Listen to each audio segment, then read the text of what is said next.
Ori. In part 2, we realize that our head can accompany us to an aligned personal and divine objective when it is properly purified. And we ask the question, in what does the purification of the head consist of? In the attempt to purify Ori, it is possible to manipulate natural forces and even twist auras in the quest for an ameliorating path towards cancelling past misdeeds and aligning the head for future purposes. Many of these attempts are limited by time and space. They are truncated by karma, and hopelessly they fall prey to the Darwinian rule, which often makes the last state to be worse than the first. And listen to this. Orunmila said, one always bends down when one is entering the doorway. You need to stoop to align your Ori. It is by stooping that one conquers. When ancient gates rise, great things happen. It is the meek who inherits the earth. Obagbe Jeffori. It is abject humility, not the greatest prowess, that enables progress.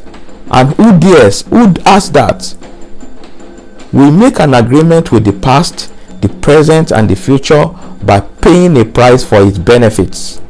And the more selfless that price is, the purer and better our destinies are aligned and are well integrated to their goals. And here is the departure. Ori needs purification to align to his destiny. And purification requires sacrifices to ply the distant journey over the seas. And only the purest sacrifice alone can accompany my Ori unto his safe destination. Ori, carry my leg to that height of truth and to that breadth of love. Who is worthy to break the seal and open the scroll? How can I tread where even the purest Orisha cannot go? The Lion of the tribe of Judah, the root of David, is the archetype, the true model and summit of all Ori. It is he who follows along the way, aligns family to the truth, and leads safely across the seas to the harbor of life.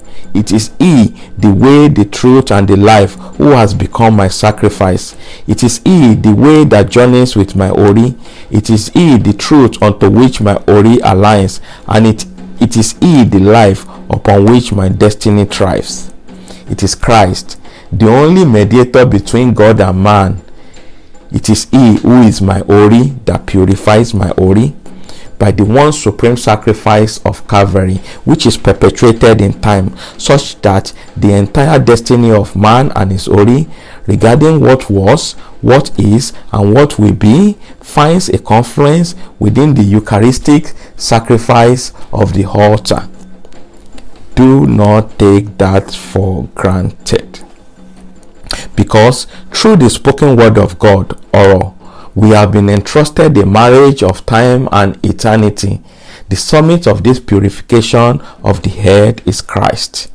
Within the recess of our will and intellect, the more that man's head is purified, the more that he aligns with his destiny, and the more that he finds his purpose in life. How purify the head?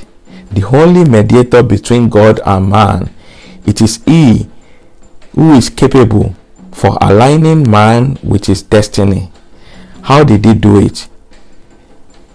He loved, and he did it through work, sacrifice, and service, the summit of which was on Calvary.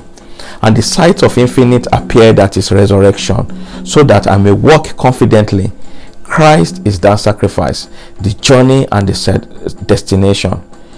Jesu Christi, atún orí ẹni tí ò sunwọ̀n ṣe. He is the Ori ipso facto.